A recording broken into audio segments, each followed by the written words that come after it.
My earliest memories are the smell of cheap skin cream and the sound of my mother's voice counting 1, 2, 3 every time I stepped out of the shade on a summer day. I grew up in a small, hot city in the American South, let's call it Clearwater. My parents were obsessed with the idea that white skin meant a better life.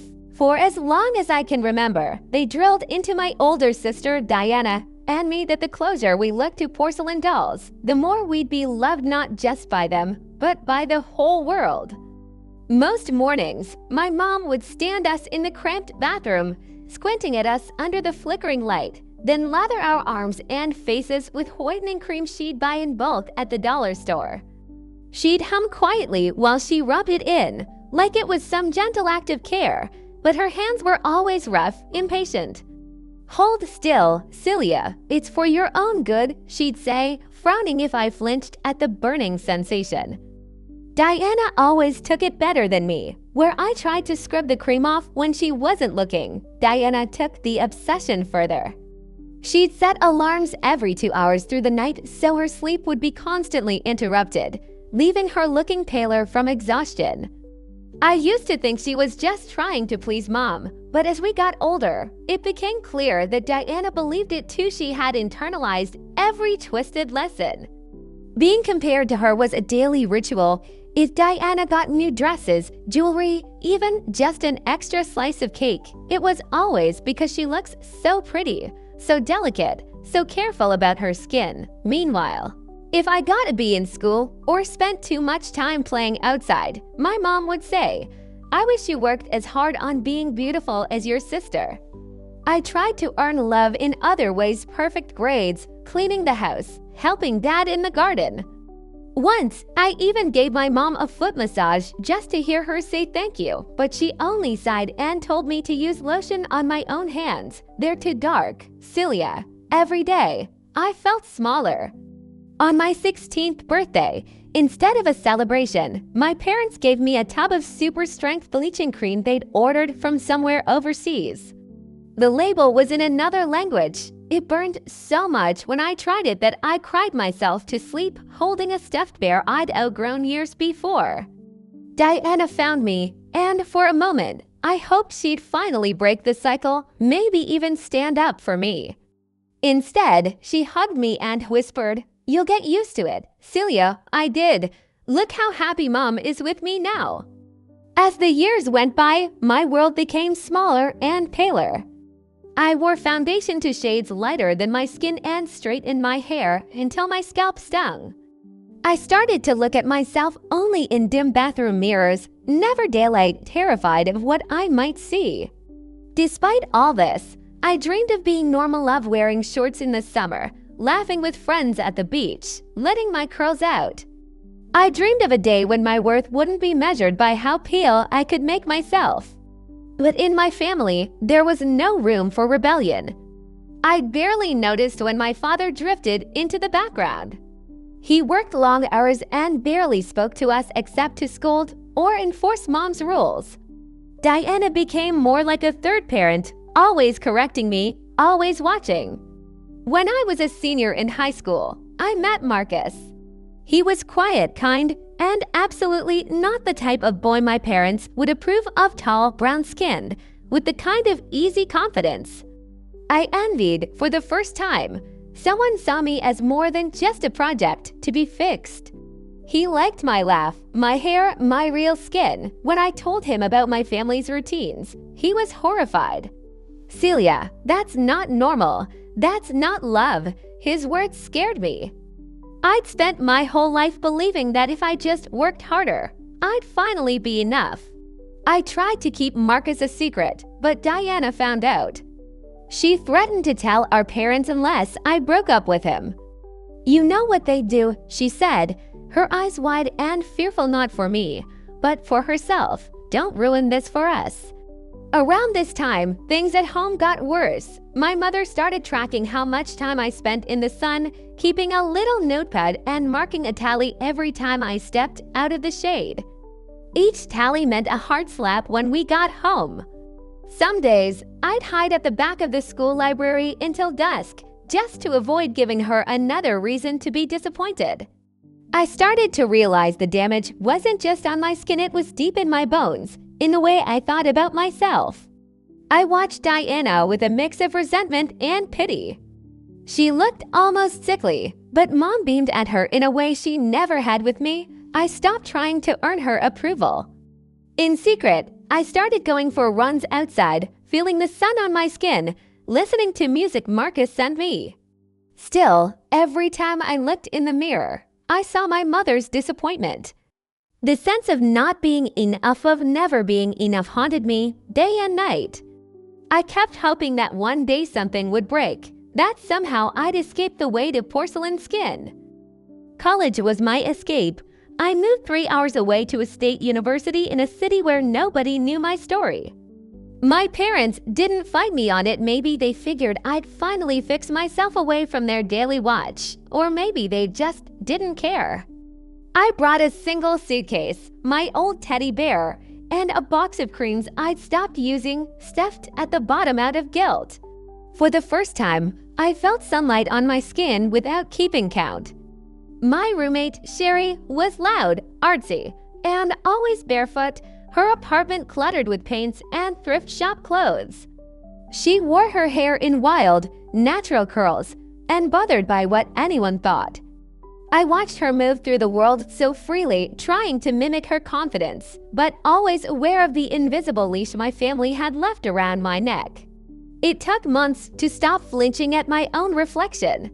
Sometimes, I'd catch myself in the communal bathroom mirror after a shower and freeze my natural color, my unruly hair. It felt like looking at a stranger. I tried every week to wear less foundation, to stop hiding. Sherry noticed. "You know you don't have to change a thing about yourself, right?" she'd say, then drag me to some weird art exhibit or open mic, forcing me out of my comfort zone. Marcus and I stayed together, but long distance made things complicated. My family never called, not for my birthday, not even for holidays. It stung more than I expected, like I'd finally vanished completely from their lives. I wanted to tell myself I didn't care, but I checked my phone, waiting for a message that never came. The first Thanksgiving home was a disaster. I brought Marcus with me, hoping maybe, just maybe, things had changed. The house felt smaller, airless. My mother's eyes swept over Marcus like he was an insect. My father barely grunted in greeting. Diana, now even thinner, with hollow cheeks and stringy, overprocessed hair, looked at me with a weird mix of jealousy and fear. Dinner was a nightmare of forced small talk. My mom accidentally spilled a glass of water in Marcus's lap, then handed me a napkin and told me to fix it. She served Diana first, piling her plate with food while handing me a salad with no dressing. I tried to laugh it off, but Marcus could see the cracks. After dinner, my mother cornered me in the kitchen.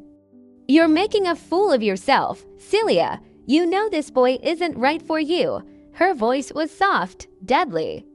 "If you insist on acting out, don't drag Diana down with you. She's finally getting her life together." I felt rage rising in my throat. You think starving herself and bleaching her skin is getting her life together? You've destroyed her, Mom. Her hand shot out one sharp slap, the last I'd ever allow. Marcus was waiting outside, jaw clenched, fists tight. "You don't have to take this, Celia. We can leave now." I wanted to go, but Diana was standing in the hallway, staring at me with haunted eyes. "Don't go, Celia. If you leave, it'll all fall apart." "I can't do this without you." I hugged her, feeling her bones through her shirt. "You can," I whispered, "and you should. Call me when you're ready." We left that night. I cried all the way back to the city, not for my parents, but for my sister. For the first time, I realized I couldn't save her, I could only save myself. Back at school, I threw away the last of the creams. Sherry hugged me and told me I was brave, even if I didn't feel it. Marcus and I grew closer. He understood my moods, the random tears, the moments of insecurity. I started running outside again, letting the sun soak into my skin. The first time I wore shorts to class, I felt exposed, raw, but also alive. My reflection no longer felt like a stranger. Slowly, I found pieces of myself I'd never known were missing. Near the end of sophomore year, I got a call from Diana. Her voice was barely above a whisper. "I can't do it anymore, Celia. I need help." She'd run away from home, checked herself into a clinic for eating disorders. For months, she wrote me long, rambling letters about her therapy, the nightmares, the anger. "Sometimes I hate you for leaving," she admitted in one. "But mostly, I'm just glad you made it out. Maybe I can too." My parents didn't call, not even then. They blamed me for Diana's rebellion, sent one cold, formal email. "This is your fault. You're no longer our daughter." I read it once and deleted it. That was the last I heard from them. Over time, Diana got stronger. She started drawing again portraits of women with wild hair and dark skin, their faces bold, defiant. I hung one in my room as a reminder. We could survive this together. In my senior year, Marcus proposed. We planned a small wedding, just friends and Diana, who was now well enough to stand by my side as maid of honor. Sherry made my bouquet out of wildflowers. We danced until midnight, and for the first time in my life, I felt genuinely happy, unburdened. Still, some nights I'd wake up sweating, heart racing, remembering the old routines, the tally marks, the endless creams, the stinging slap of disappointment. But I learned to tell myself a new story. I am more than my skin. I am worthy of love, just as I am. The wedding was supposed to be my happy ending, but healing doesn't follow a script. After the last song faded and the guests went home, I found myself staring at the ceiling in our tiny apartment, haunted by old ghosts. I loved Marcus. I loved my new life. But trauma has a way of sneaking up on you in the quiet moments. There were nights when I'd wake up convinced I smelled skin bleach, my heart pounding, hands shaking. Marcus would hold me, whispering, "You're safe. Celia, you're here with me. Some wounds take more than love to heal." Diana moved in with us for a while, sleeping on our couch, her sketchbooks filling every surface.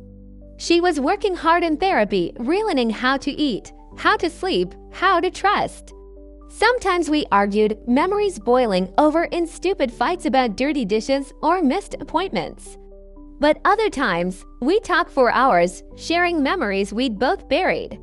I learned things I never knew: how Mom would tell her she was the pretty one, but only if she skipped lunch. How Dad once threw out all her makeup because girls shouldn't need to hide. She told me, "You know, I used to think if I was perfect enough, maybe Mom and Dad would love us right. Maybe it would be easy." I squeezed her hand, me too. But I think we both know now that's not how it works. Months passed. Life took on a fragile, beautiful rhythm. Marcus started a new job. I finished my degree in psychology, determined to help kids who felt invisible like I once did. Diana started community college, majoring in art therapy. We cooked big dinners, invited Sherry and her wild friends over, laughed until we cried. But the past never fully let go. Sometimes, out of nowhere, an email from our parents would appear, apologies that sounded more like excuses or attempts to guilt us back into silence. "You've shamed the family," one message read.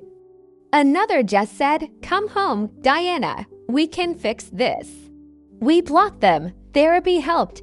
But when the trial date finally arrived, I realized just how deep the scars went. The courtroom was colder than I expected, all harsh lights and uncomfortable benches. Our parents sat at the opposite table, looking older but no less stubborn. When my mother took the stand, her voice trembled. "I never meant to hurt my daughters. I wanted them to succeed. You know how it is: lighter skin, straighter hair. That's what opens doors. That's how you survive." Danielle, our attorney, wasn't having it. "Do you think pain and shame are the same as love?" she asked. Mom looked away. When it was my turn, I shook so badly my words came out like broken glass. My parents loved us in all the wrong ways. I spent years trying to be what they wanted, hating everything I was born with. But I'm done hiding. I want them to know they didn't win. Diana testified to, her voice barely above a whisper, but strong. She told them about the food restrictions, the midnight alarms, the bruises that faded but never really healed. I thought it was normal, she said. I thought maybe it was my fault, but it wasn't. The judge found our parents guilty child abuse, endangerment, importing illegal substances. 3 years in prison, probation after Diana and I left the courthouse hand in hand, not elated, not triumphant, just relieved. It was over, or at least the worst of it was. After the trial, things got better, then worse, then better again. That's how healing works, I guess. Diana moved into her own apartment, decorated it with her paintings and plants. I started seeing clients, helping other survivors find their voices. Marcus and I bought a small house with a backyard and a dog that shed everywhere. I learned to garden. There's something powerful about digging in the dirt, letting the sun hit your skin without fear. Some nights I'd sit outside and just breathe, counting my blessings, counting my scars. A year later, Mom sent a letter from prison. It was different this time, no excuses, just an apology, an admission. I'm learning now, Celia. I'm sorry for what I did to you and Diana. I hope you find happiness. You deserve it. I didn't write back. Not yet. Maybe one day. Diana started dating. She brought a girlfriend to Thanksgiving, and we all sat around my kitchen table eating way too much pie, laughing about old times and new beginnings. It was messy, imperfect, real. On the anniversary of the trial, we all went to the beach. Diana wore a swimsuit, her scars on display, her skin glowing in the sun. I never thought I'd get here, she admitted, tears in her eyes. But I'm glad you dragged me with you. I hugged her. We did it together. We're not broken. We're just us. Years passed. Marcus and I had a daughter. Her name is June. She looks just like me, wild curls and a stubborn chin. Sometimes I catch her studying herself in the mirror, and I kneel down, look her in the eyes, and say, "You are beautiful, exactly as you are. Don't let anyone tell you different." Diana became the coolest aunt, teaching June how to paint, how to dance in the living room with bare feet, how to love her skin. Every time I see them together, I feel the weight of generations lifting just a little. We still have hard days. Sometimes the past sneaks up on us, an old photo, a harsh word, a nightmare that wakes me at 3 a.m. But we face it together now, open, honest, unashamed. If you're listening to this and you've ever felt like you had to change who you are to be loved, please know you don't. Love isn't pain. Family isn't control. You're allowed to set yourself free. I used to think I'd spend my whole life running from my past. Now I know I get to choose my future, and this time, I'm choosing joy.